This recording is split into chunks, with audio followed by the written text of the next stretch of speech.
Hello and welcome to Dialogue Options, our new weekly show where we take our gaming theories and opinions and we put them to you.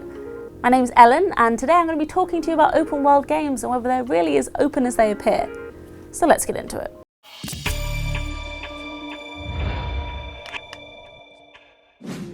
I, for one, do not enjoy the hours played feature that some games include. There is nothing more sobering than realising you have spent upwards of 40 hours on a game without even skimming the surface of the main storyline. But given that I was either born in the wrong time or the wrong universe to actually go bowling with my cousin in Liberty City, or to ride my horse through Kaer Morhen, I'm left with no other option than to temporarily live in the worlds that games have invited me into. Picture this. You've outrun bounty hunters in Lemoyne, you begin your ride back to camp and come across a man who's been bitten by a snake. You choose to give him a tonic, which gains you some sweet honour, and you continue to travel across the expansive map.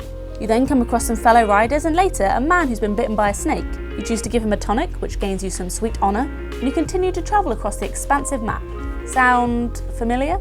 I am well aware that just because a game brands itself with the open world iron doesn't mean it's going to boast never-ending infinite worlds, but it does beg the question. The one that I asked at the beginning of this video, are open world games really as open as they appear? The developers who spent days photographing clouds for Final Fantasy XV, or making an anatomically correct horse with weather-reactive genitalia for Red Dead Redemption 2 might have something to say about this. But whilst I'm not questioning the extensive work, passion and attention to detail that goes into creating ever-expanding worlds such as these, it does seem that some aspects of these supposedly open worlds can leave you feeling surprisingly claustrophobic. You're not supposed to be here. A recent article from Edge magazine theorised that the limitations of sandbox storytelling could be to blame for some of Days Gone's shortcomings. Play it long enough and you'll notice Deacon St. John's dialogue is incredibly repetitive and doesn't always fit the tone.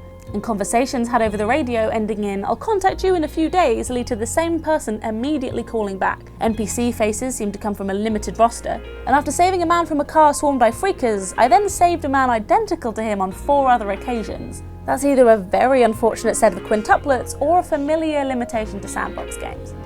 Where? I'll go! It would be remiss of me to say that Days Gone is alone in this, however. Far Cry also falls victim to repeating NPC faces. Borderlands is littered with inaccessible building entrances that aren't so much locked as straight up fake, and GTA 5 will probably have you save the same man from mugging so many times you have to ask, why doesn't he move somewhere else? Oh my god, man! And seeing as there's a chance in the last 3 minutes I've attempted to drag your favourite game's name through the mud, The Witcher 3, my own favourite game, is unfortunately no exception. You might have noticed, if you're a creep like myself, that aside from main storyline cutscenes, every woman that Geralt has the option to, shall we say, romance, leads to the exact same shots with the exact same woman's body doing its thing. Either Geralt has a very specific type, or that aspect of the game fell to the wayside. Sorry ladies. I like you. Like how you look, like how you smell. At the risk of repeating myself, which in this instance would be highly hypocritical, I wholeheartedly love the majority of games I've brought up thus far.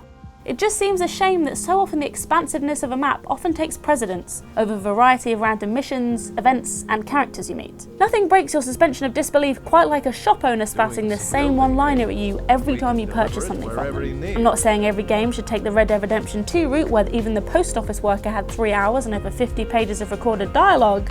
All I'm saying is, if some aspects of an open world aren't up to scale, maybe just make the game smaller. Fine, do your thing. What do you think? Are there any tropes of open world games that you're sick of seeing? Is bigger always better, or are you also sick of hearing the same one-liner every time you go to the lumber mill in Skyrim? Doing some building, huh?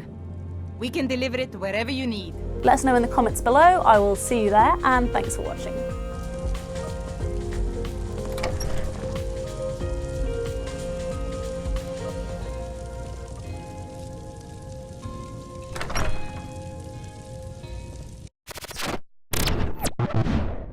Peace.